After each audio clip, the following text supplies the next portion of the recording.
Welcome everyone to Voting in the Game Awards. Today I'm going to be casting my personal nominations this year for the 2025 Game Awards event.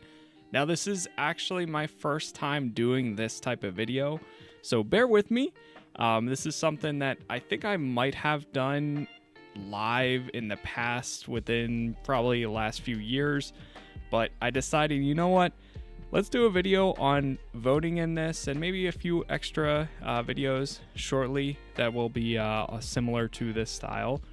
But yeah, we're just going to go through all the categories and then vote for each of them, give some feedback on each, and then go from there. This year has been absolutely stacked with games. I've covered so many of them, and I've enjoyed so many. A few that have stuck with me, and we'll probably get into them as we go through voting these. So I think we'll just go ahead and take a quick view at the categories, and then we'll get to voting. So right here, obviously, you can see all the categories that we'll be going across in each nominations that have showed up thus far. Of course, they did the announcements. Jeff Keighley did like a whole video showcasing everyone. And with the Game Awards, I'm sure we'll be getting some nice surprises with game releases and so on for what is to come in 2026 and beyond.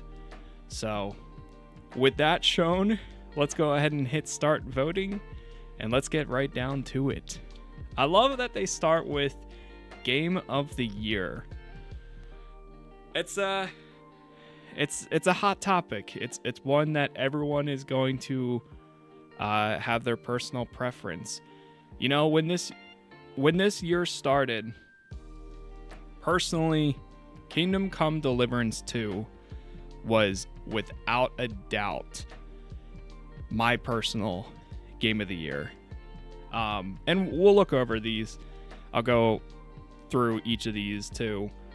And I guess we'll do that real quick. So we've got recognizing a game that delivers the absolute best experience across all creative and technical fields.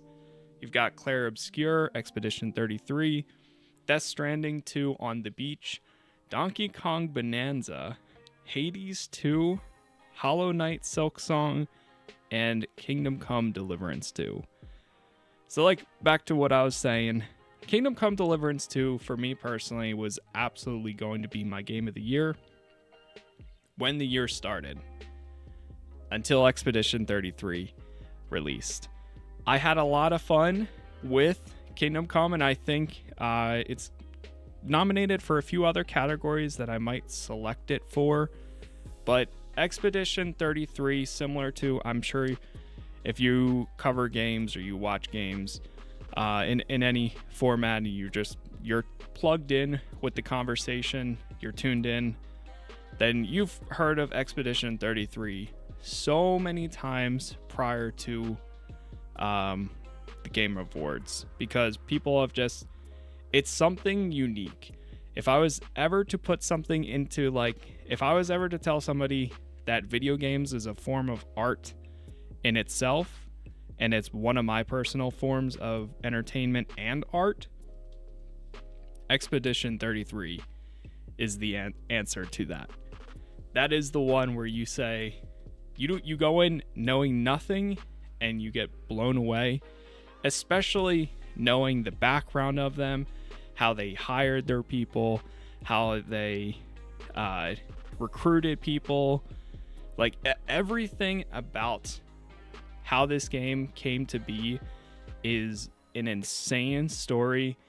And for that, starting out, I know we're glazing them hard, or I am, but Expedition 33 without a doubt is my personal game of the year. And we'll probably see for many others too. I really enjoyed Death Stranding 2 on the Beach. Had a great time with it. It's like one of the times I broke out my PS5. And I think in another year, where if this game released, if that Kingdom Come Deliverance 2, if Silksong, maybe Donkey Kong, I'm sure for somebody Donkey Kong is their game of the year, and if that is yours, I'm happy for you. And same with Hades too. All of these games are great, even though these three usually aren't my style, especially Hollow Knight, Silksong, or Hades. But they obviously mean a lot to others. So we're going to go ahead and cast that for Expedition 33. On to the next category. Best Game Direction, awarded for outstanding creative vision and innovation in game direction and design. Okay, so personally, I don't think I will be casting Expedition 33 for every single category that it is in, although I think it does meet a lot of those. I'm almost going to say Death Stranding 2 for me personally. That I'm not 100% sure though. Creative vision and innovation in game direction and design. But then to that point, creative vision and innovation makes me want to go back to Clair Obscur again. I'm not going to vote it for everything unless if I truly believe it, but I don't know. This is going to be a tough one. Ghost of Yotei, I wanted to check out, but I actually decided on waiting for that to come to PC. So when it does come to PC, I will check it out, but we'll see. Hades 2, haven't played. Split Fiction, I really enjoyed, but I think when compared to these two, it's I really enjoyed it, and it was very cool, especially gameplay mechanics wise. I'm like almost 50-50 on these two. So I think because I'm 50-50, I'm leaning more 75-30. Or yeah, 70-30. We're gonna go with Clair Obscur. And the reason I'm saying that is creative vision. Again, creative vision and innovation. The way you have the real-time events, you have like Death Stranding 2 is more Death Stranding, but with more combat. The way that you have Clair Obscur Expedition 33, the real-time reaction and turn-based mechanics, and the way it just all blends together, I think was really, really good. So we're going to go ahead and go cast that vote. Best narrative. Oh boy. Okay, maybe I should take back everything I said. For outstanding storytelling and narrative development in a game. Again, we got Expedition 33, Death Stranding 2, Ghost of Yotei, Kingdom Come Deliverance 2, and Silent Hill F. Did not play Silent Hill F or Ghost of Yotei again. In another world, I would 100% say Kingdom Come Deliverance 2, and although the narrative for Death Stranding 2 gets crazy and it's really good, and it's all over the place. I mean, obviously, it's a Kojima game. I think I'm going to have to fall back again on Expedition 33. Storytelling and narrative development in a game. That is exactly what this game ends up being. So, and I mean, it's been nominated. I think Expedition 33, I was watching the Friends Per Second podcast. And Skill Up mentioned, I think it's the most nominated game in history of the Game Awards. So that in itself, I think we're going to be seeing it a lot at the actual reward ceremony, which, by the way, I know we're like 10 minutes in. Not sure how long this will end up actually being, but I will be streaming the Game Awards event. I'm either going to be doing it solo. I might be in a Discord call. Either way, we'll be covering it on the channel. And I'm not sure when this video itself will go up, but I know at first it's going to be members, and then either a day or 2 or 3 days before the actual Game Awards event, it'll go public for everybody to watch. And then, then we'll be watching the Game Awards event together when it releases. Quick little tangent there. Anyways, we're going to go Expedition 33 there. On to the next one. Best art direction. For outstanding creative and or technical achievement in artistic design for animation. I shouldn't have said that spiel where I said I wouldn't vote. I don't plan on it, but I feel like if it fits, like, you have to. And by the way, regardless of how I feel, if you've played all these two, absolutely, I'm always encouraging, go vote. In every aspect, vote. Vote. Make your voice heard in every format. Anyways, going back to video games and this, and voting for Game of the Year. Best art direction, we've got Clair Obscur, Expedition 33, Death Stranding 2 on the Beach, Ghost of Yotei, Hades 2, and Hollow Knight Silksong. I think for a lot of people, this one will probably go to Hollow Knight Silksong. Maybe for the people that didn't play Expedition 33, but I also think just art direction in general, so many people love Hollow Knight that I can absolutely see it. And same thing for even Hades 2. But for me personally, I know, again, creative and or technical achievement in artistic design, this is literally a game that is art, so I'm going to have to go with it.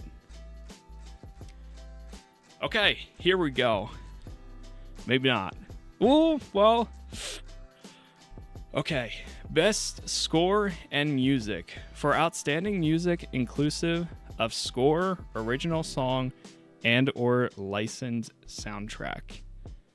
We've got Christopher Larkin, Hollow Knight Silksong, from Darren Core from Hades 2, Lorian Testard from Clair Obscur Expedition 33, Toma Otawa from Ghost of Yotei, and Woodkid and Ludwig Forsell from Death Stranding 2 on the Beach.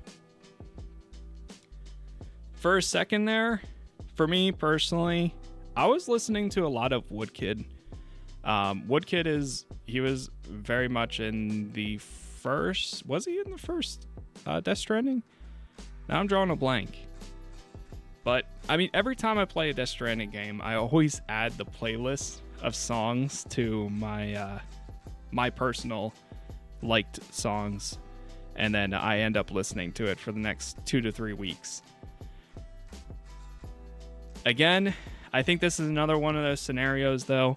Any other year, if Expedition 33 didn't release, I would be choosing that. And I don't even like the type of music that Expedition 33, like the genre, like that opera, that classical. I'm not even a fan really of that, but you have the Alicia song, you have Gustav, you have, it's just, there's so many too. That was one where I was listening to in the car for 2 or 3 weeks, and even actually last week I was listening, a few days ago I was listening to it. So every vote I've done so far is Expedition, but we've got 24 more to go through, and we're going to do Expedition once again for best score and music. Best audio design. Recognizing the best in-game audio and sound design. Battlefield 6, Clair Obscur Expedition 33, Death Stranding 2 on the Beach, Ghosts of Yotei, and Silent Hill F.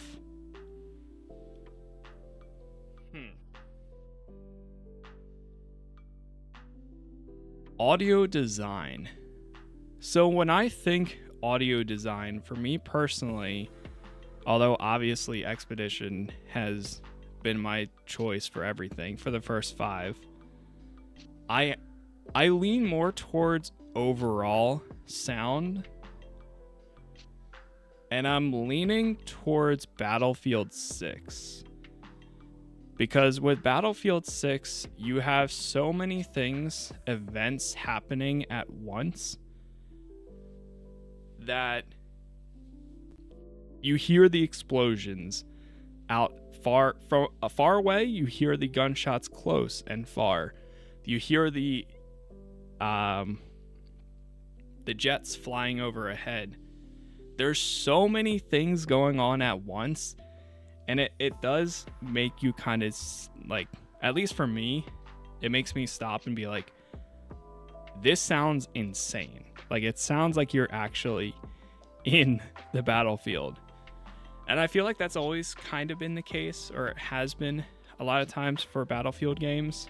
So, and thinking about that in Expedition 33, I don't think there's a lot of moments where I was like, oh, this sounds beautiful, or the music is good here.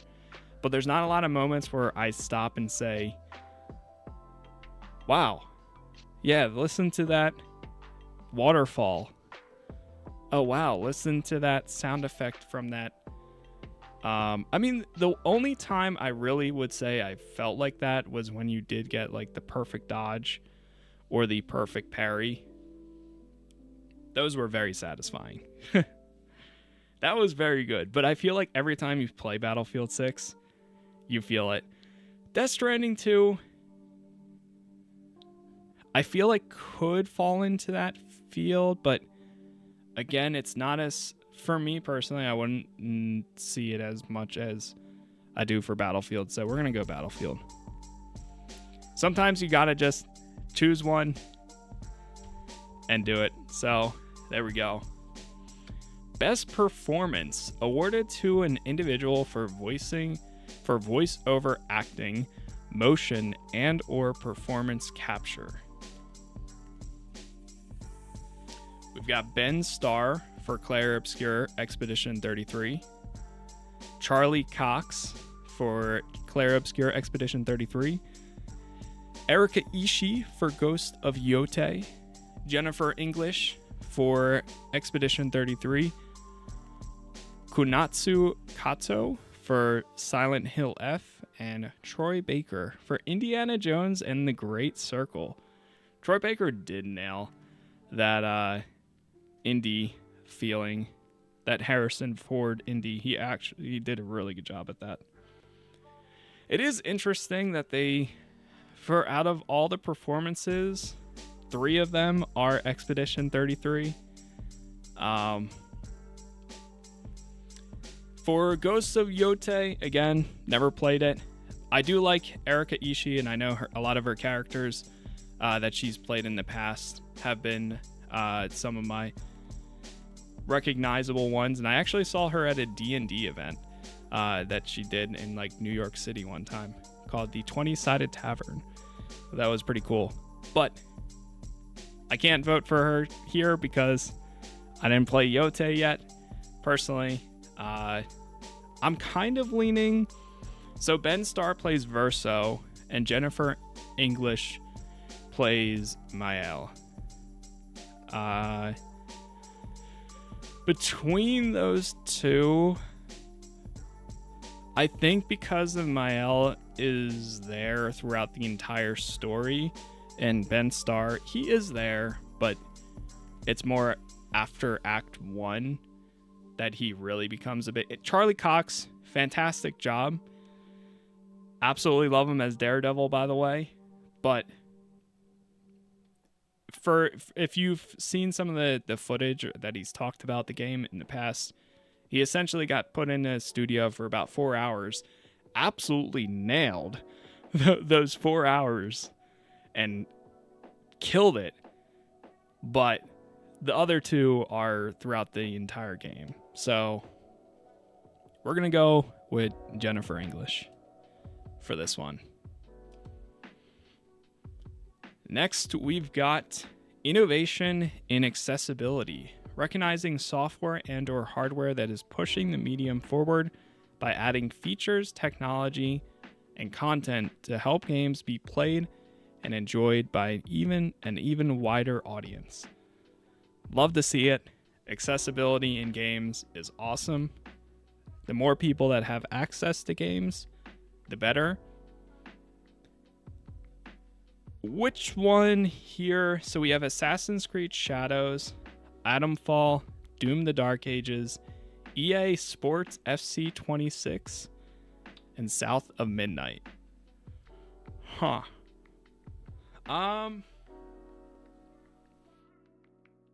Trying to think here. Atomfall, I don't remember having that much accessibility for me personally. I mean, when I think of accessibility and having a wide range of options for people to play, I think the gold standard is probably The Last of Us. Last of Us 2 specifically, and then probably Last of Us Remake, because they brought a lot of that tech into the first one. When they did the remake, you can full on play that game like without even looking at the screen. You can be blind, you can be deaf. There's so many ways to play that game with accessibility features. It's really cool. I think I'm in between with Assassin's Creed Shadows or Doom the Dark Ages. I'm going to go with Doom the Dark Ages because surprisingly, it had a lot of accessibility I was not expecting. So we're going to go ahead and go with that one. Games for Impact. For a thought-provoking game with a pro-social meaning or message. Consume Me, Despelote, Lost Records, and Bloom and Rage, South of Midnight, Wanderstop. Huh. Problem is, I have not played any of these. I wanted to check out Lost Records, Bloom and Rage, and I almost played South of Midnight, but I think with scheduling and stuff and timing, I didn't get the chance to. I'm gonna go with Despelote because I heard about this game a few times. And it's a game where you play as, I'm pretty sure you're a kid in Brazil growing up playing soccer or football. And it has like a very much like a, I don't know. I don't know how to explain it, but I heard a lot about it and I heard it was really good. So I'm going to just vote for that one because it was pretty much an indie game as well, I believe. Best ongoing. Okay. Whew. We're finally out of the ones with Expedition and we got some other choices here. So awarded to a game for outstanding development of ongoing content that evolves the player experience over time.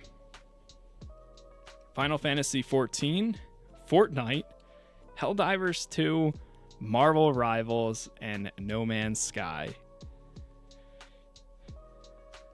I think this one's, for me, pretty obvious. Although, well, actually not pretty obvious.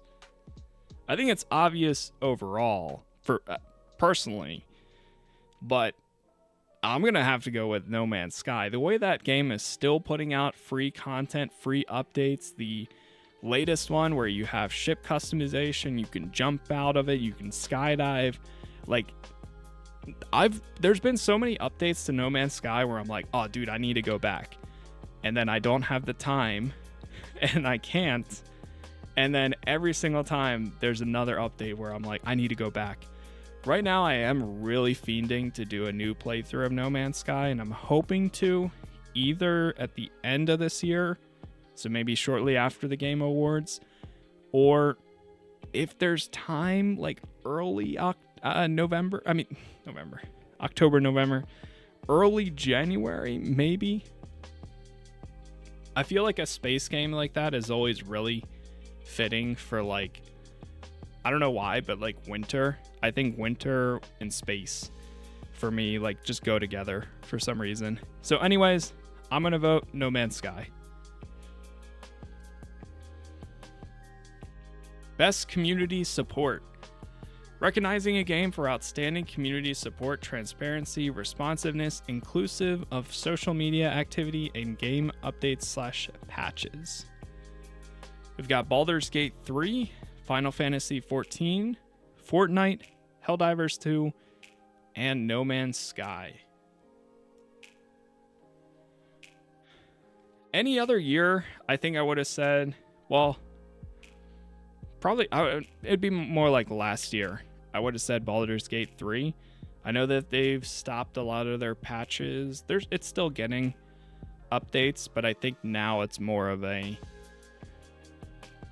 it's not as like big feature updates from in the way that when I last played Baldur's Gate 3, there's new subclasses and so on that's been added, and patches and fixes that's not happening as much. I think they're just doing like pretty much any required patches or fixes.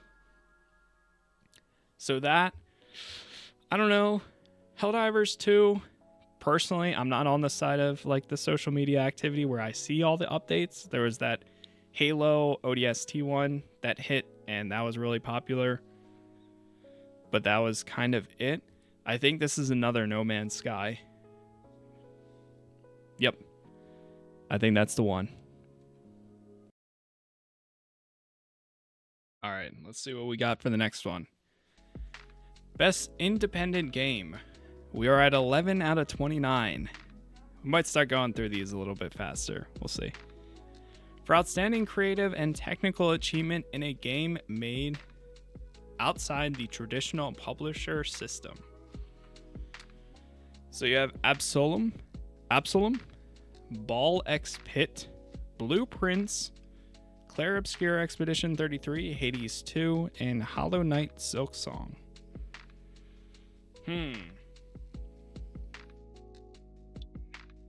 So for me personally, and I know for a lot of people, this is one of those things where it depends on what your personal gauge for considering something as an indie is.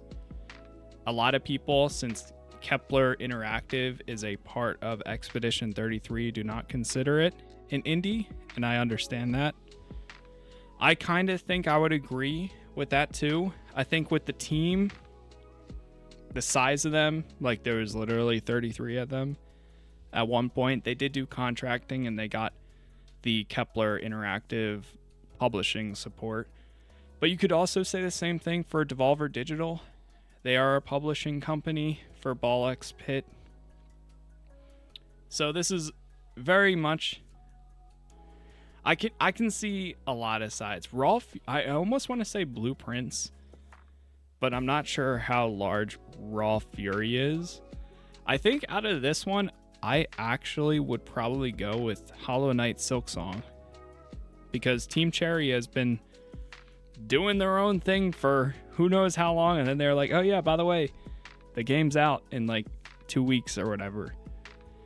So I think that's the best choice. I'm gonna go Hollow Knight Silksong, even though I never played it. So best debut indie game. For the best debut game created by a new independent studio: Blueprints, Expedition 33, Despelote, or Dispatch.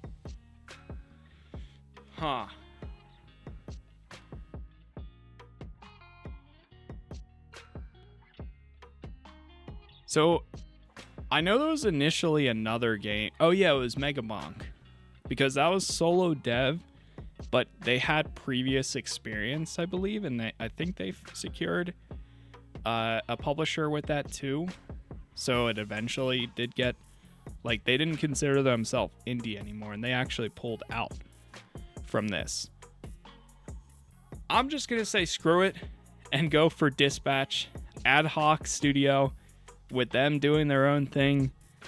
I honestly love Dispatch. I had a great time with it. I can't wait for hopefully more, whether it's more Dispatch or just more from ad hoc studio. Either way, seeing them come from a lot of them being previous Telltale to coming out was such a strong first game. Same thing with Sandfall Interactive, but of course, again, they had Kepler Interactive too. And yeah, I'm just going to go with Ad Hoc. Dispatch, Ad Hoc Studio.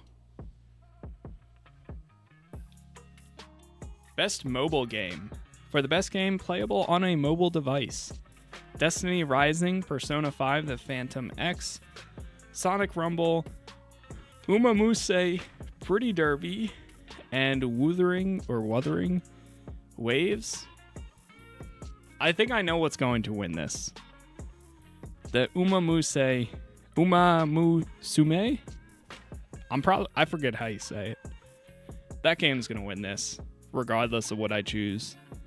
The only one I really have played is Destiny Rising, and I played a tiny bit of Persona 5, The Phantom X. I've watched more Umamusume,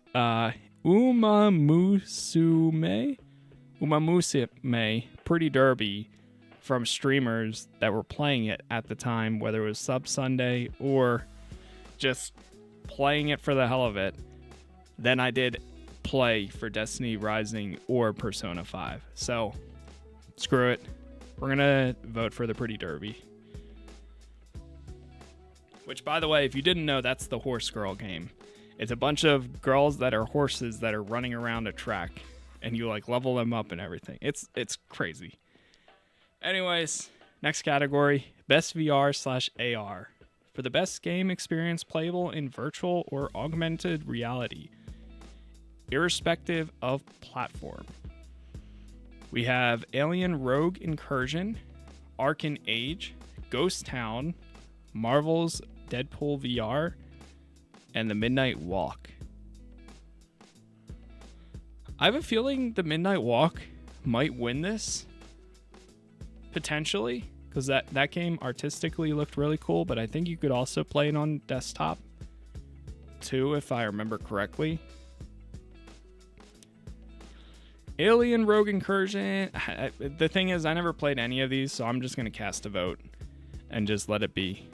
I'm going to vote for Deadpool, just for the sake of it. I do plan on hopefully eventually checking it out. I still need to play Batman Arkham Shadow. I played like the first mission twice because I had issues recording it. But the problem is with VR games, if they're not on Steam or not accessible to play on PC, they become very challenging to record content or footage, especially when you factor in microphones and everything else. It's a mess. So it's the only reason I haven't gone back to VR.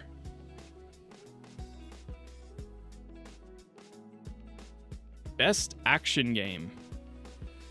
For the best game in action genre focused primarily on combat: Battlefield 6, Doom the Dark Ages, Hades 2, Ninja Gaiden 4, Shinobi Art of Vengeance.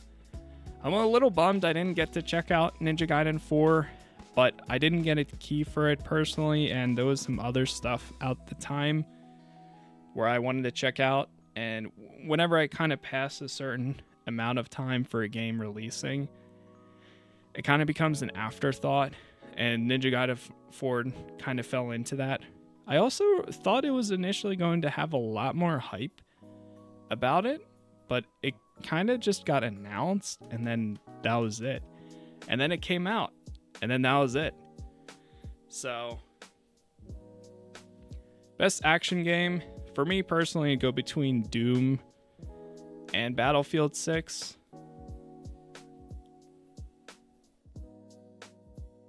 I'm going to have to go Battlefield. As somebody who has been playing Battlefield since Battlefield 1942, Vietnam 2142, it's always my, yeah. Here we go. Best action adventure. For the best action adventure game combining combat with traversal and puzzle solving: Death Stranding 2 on the Beach, Ghosts of Yotei, Hollow Knight Silksong, Indiana Jones and the Great Circle, and Split Fiction.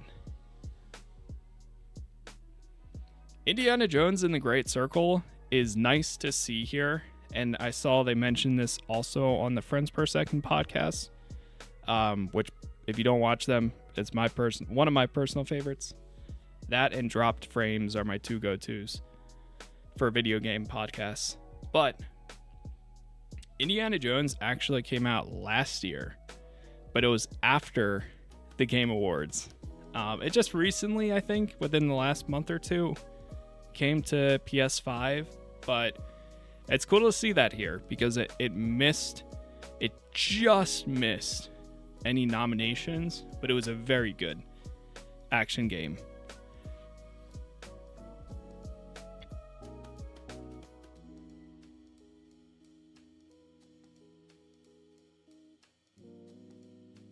I think so. I'm in between Death Stranding 2 on the beach and Split Fiction. And I think just for the overall amount of time and blown away, there was a few moments in Split Fiction, I'd say like 4 or 5, where I was like, wow, that was sick. That was really cool. That action there was like a ton of fun. But comparing to the amount of times in Death Stranding 2 that was just like over the top action, like literally action adventure combining combat, traversal, puzzle solving.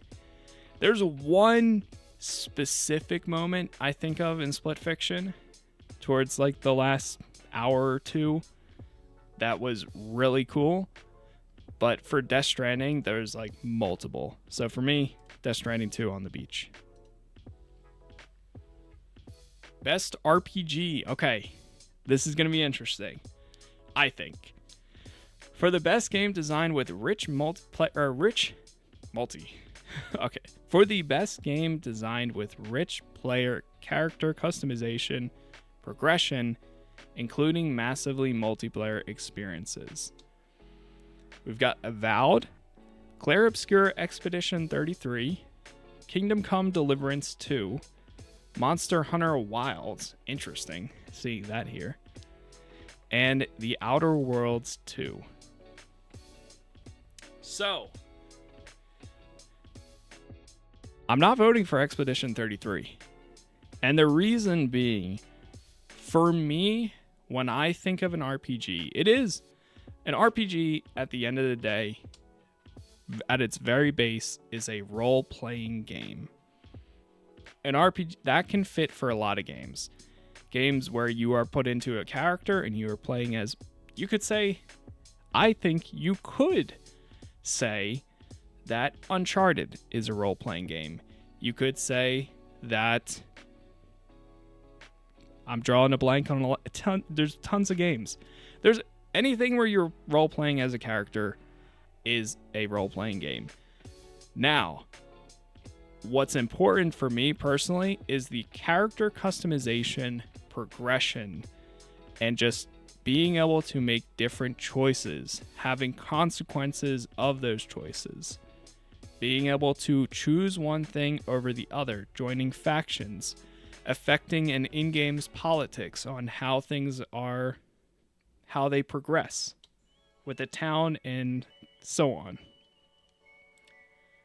So for me, the one that fits that the most would be Kingdom Come Deliverance 2. Because the amount of times that game continued in ways I did not expect it to, let alone you have the first region, and then I thought it was going to end at that first region's end, but no, it had a whole second region that felt like an entire another game that still had things from the choices I made in the first region affecting, oh, hey, you finally made it to Gutenberg. Oh, look, there's that guy. Look, there's these people that I helped them find I think it was a loot to play some music, and now they're in jail. Like, so many times that game just kept on going. The Outer Worlds 2, I think, was really, really close, especially since I did 2 back-to-back playthroughs of the Outer Worlds 2. But at the end of the day, Kingdom Come Deliverance 2, for me, as an RPG, with the character customization, the progression, the constant choices that you're given. I think it comes down to Kingdom Come Deliverance 2. So that's my vote. All right, we're at 18 out of 29. Best fighting. For the best game designed primarily around head-to-head combat. 2XKO. Capcom Fighting Collection 2. Fatal Fury City of the Wolves. Mortal Kombat Legacy Collection. And Virtua Fighter 5 Revo World Stage.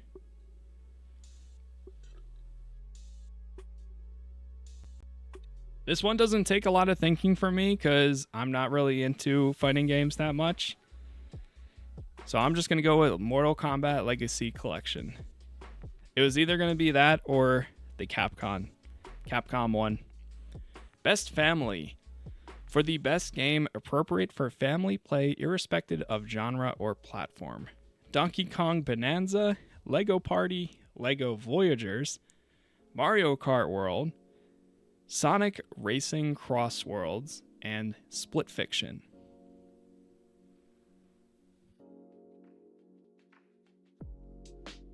Okay, so for Best Family, I think I'm going to go ahead and go with Split Fiction here. Just because I do think it would actually be a good family game. I think probably Mario Kart World is going to end up winning it because it's a Mario Kart game. But this is one of those games where I want to eventually play it with my wife. Or I want to eventually, if I ever have kids someday, maybe play it with one of them. So I'm just going to go with Split Fiction. Best sim/strategy. Best game focused on real-time or turn-based simulation or strategy gameplay, irrespective of platform. Got Final Fantasy Tactics, Jurassic World Evolution 3, Civilization 7, Tempest Rising, The Altars, and 2 Point Museum. I think this one's pretty easy for me. I'm going to go with The Altars because absolutely love that game.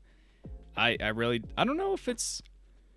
I guess it did have some strategy because you had to manage all of your people. I don't know. Either way, absolutely loved it, and it was a ton of fun. So we're going with The Altars. Best sports/racing. We've got about 8 left. For best traditional and non-traditional sports and racing game. EA Sports FC 26, F1 25, which surprisingly I heard pretty good things about that one. Mario Kart World, Rematch, and Sonic Racing Cross Worlds. Even though I haven't played it, I don't have a Switch 2 yet. I'm going to go with Mario Kart World.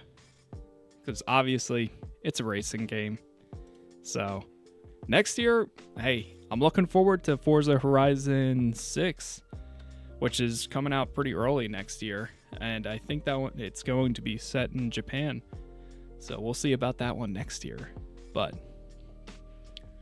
best multiplayer. For outstanding online multiplayer gameplay and design, including co-op and massive multiplayer experiences irrespective of game, genre, or platform.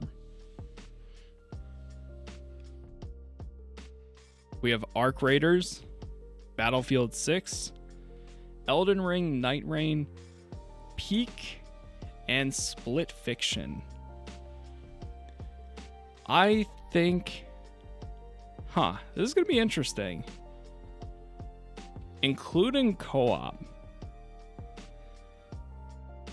But I don't see... So, including co-op, I think best multiplayer game, just because I like adventure and narrative, Split Fiction, for me, would be the winner. But I don't think of that when I think of multiplayer. I think more than just co-op.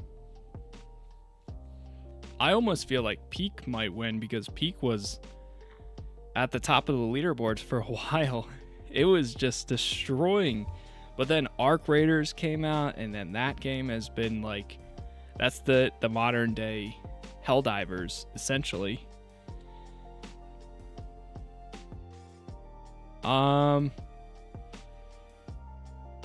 Battlefield 6, I mean, it is a really good multiplayer game. 2, gameplay and design. Struggling a little bit more than I expected with this one.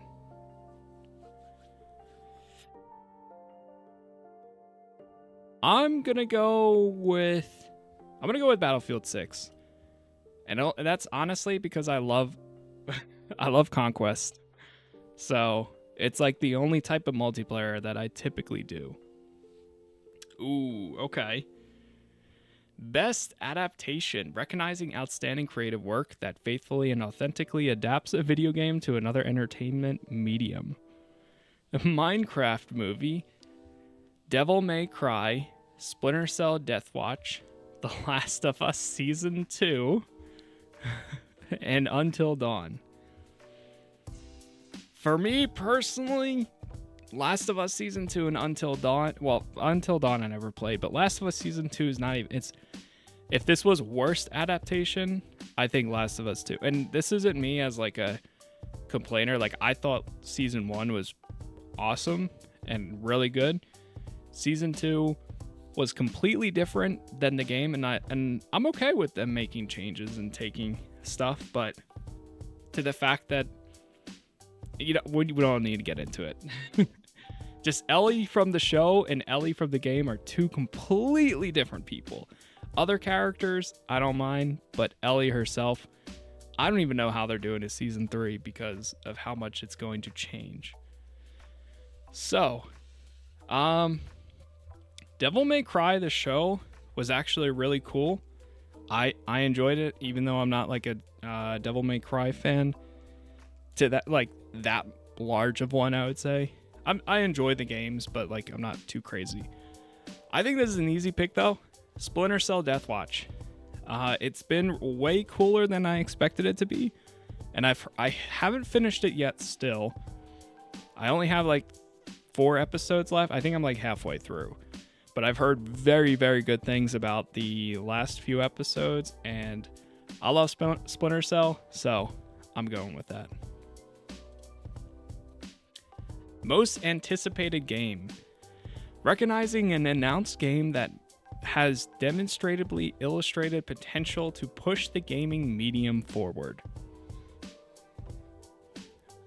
007 First Light, Grand Theft Auto 6, Marvel's Wolverine, Resident Evil Requiem, The Witcher 4. I'm extremely excited for all of these. Probably aside from Resident Evil Requiem. I don't mind Resident Evil games and I want to play more of them, but at the same time, I struggle because of the first person aspect in the cutscenes and stuff. So, aside from that, Grand Theft Auto 6, without a doubt. Pushing the gaming medium forward, Rockstar, if anyone, is going to be the one to do it. Insomniac, I absolutely love, and I'm extremely excited for Wolverine, and even IOI's First Light James Bond game. Super excited for, but pushing the medium forward is what Rockstar does. As long as it actually comes out next year. So that is, I mean, I have to go with it, but without a doubt. Content Creator of the Year. For a streamer or content creator who has made an important and positive impact on the community in 2025. Kadril, Kai Cenat, Moist Critical, Sakura Miku, and The Burnt Peanut. Probably the only one I would say I watch. I see a lot of The Burnt Peanut clips here and there. Some of them are pretty funny. Sakura Miku, I've never even heard of, but that's awesome that they have enough of a community. But to put them here, I watched a little bit of Kai's Streamer Academy event, but I didn't last that long. I watched like the first day, like when they went over their schedule and stuff and the announcements. I'm just gonna go with Moist Critical because I watch his videos every once in a while on YouTube, and I've stopped by a few streams, but we're gonna go with that. Gotta give Sonar the vote. Best esports game. For the game that has delivered the best overall esports experience to players, inclusive of tournaments, community support, and content updates, irrespective of genre or platform. Counter-Strike 2, Dota 2, League of Legends, Mobile Legends, Bang Bang, and Valorant. All games that I probably could care less for, but if I was to sit down and watch one, I'm going to go with Counter-Strike. I watched them the other day. Squeaks was actually playing some, and I didn't mind it. And I know Lyric, who they're my two go-to streamers at the moment. I know both of them pretty much play a decent amount or have in the past. Dota 2, League, Valorant, I can't. Not personally. So, Counter-Strike 2. Best esports athlete. The esports athlete judged to be the most outstanding for performance and conduct in 2025, irrespective of game. We got Brock, Chovy, Forsaken, Kakaru, Menard, and Zaiwu. I don't know any of these.